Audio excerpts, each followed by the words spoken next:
بسم الله الرحمن الرحيم. إذا وقعت الواقعة ليس لوقعتها كاذبة خافضة رافعة.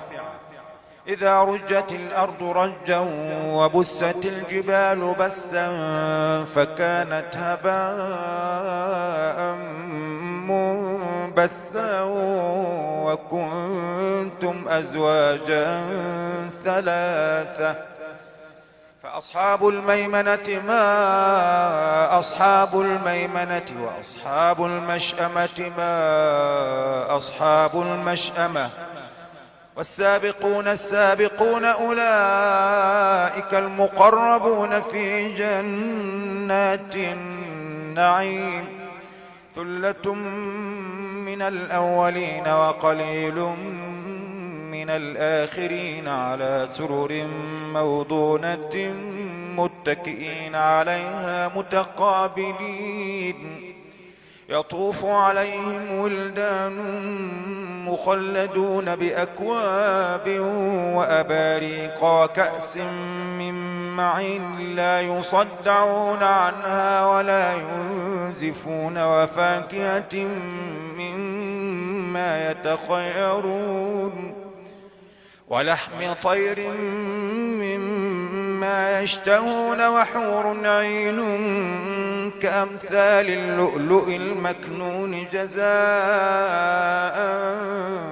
بما كانوا يعملون. لا يسمعون فيها لغوا ولا تأثيما إلا قيلا سلاما سلاما.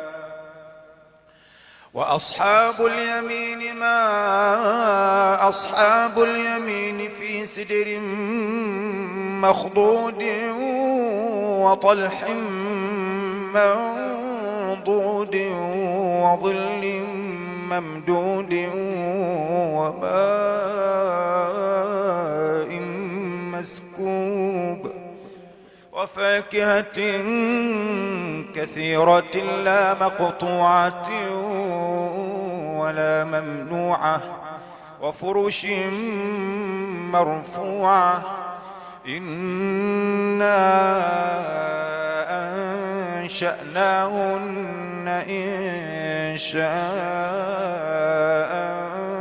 فجعلناهن أبكارا عربا أترابا لأصحاب اليمين.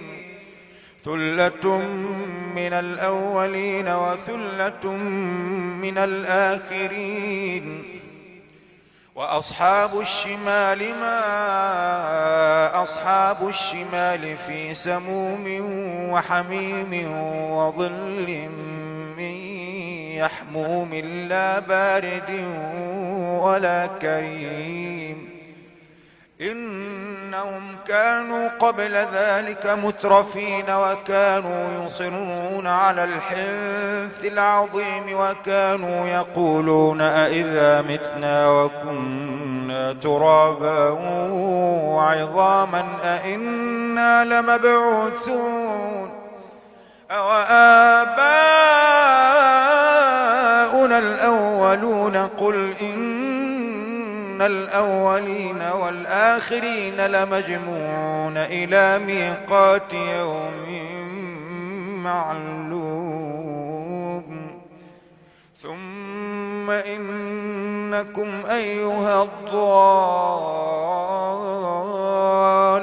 المكذبون لآكلون من شجر من زقوم فمالئون منها البطون فشاربون عليه من الحميم فشاربون شرب الهيم.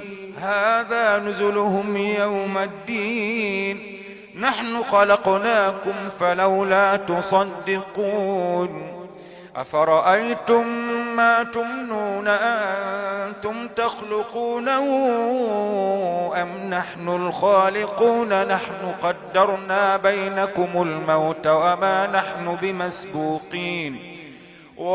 نحن بمسبوقين على أن نبدل أمثالكم وننشئكم فيما لا تعلمون.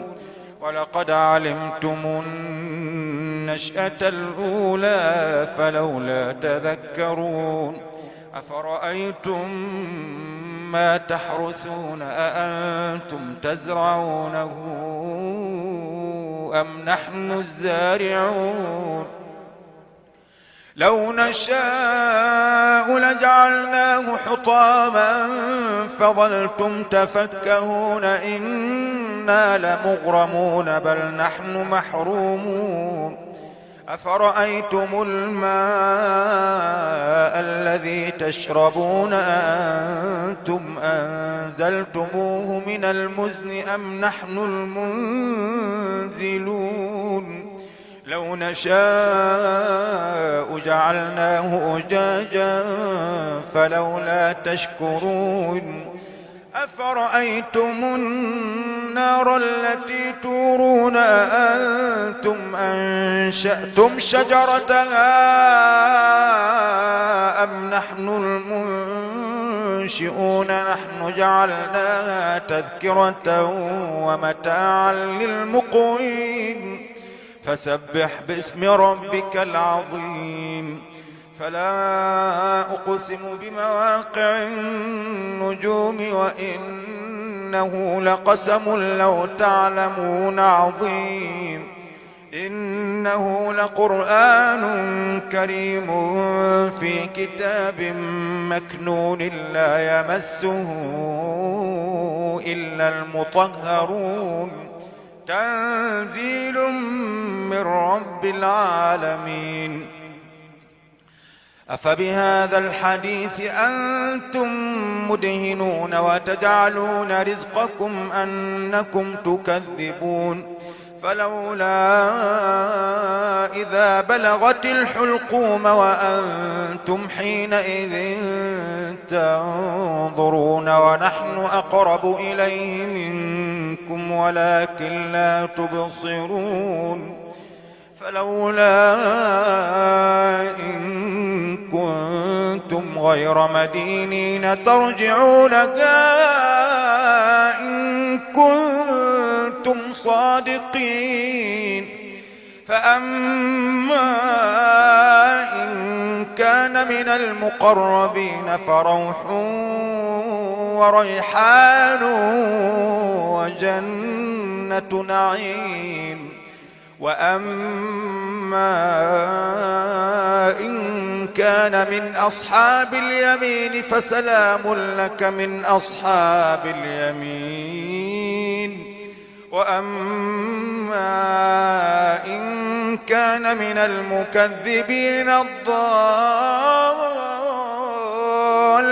فنزل من حميم وتصلية جحيم إن هذا لهو حق اليقين فسبح باسم ربك العظيم.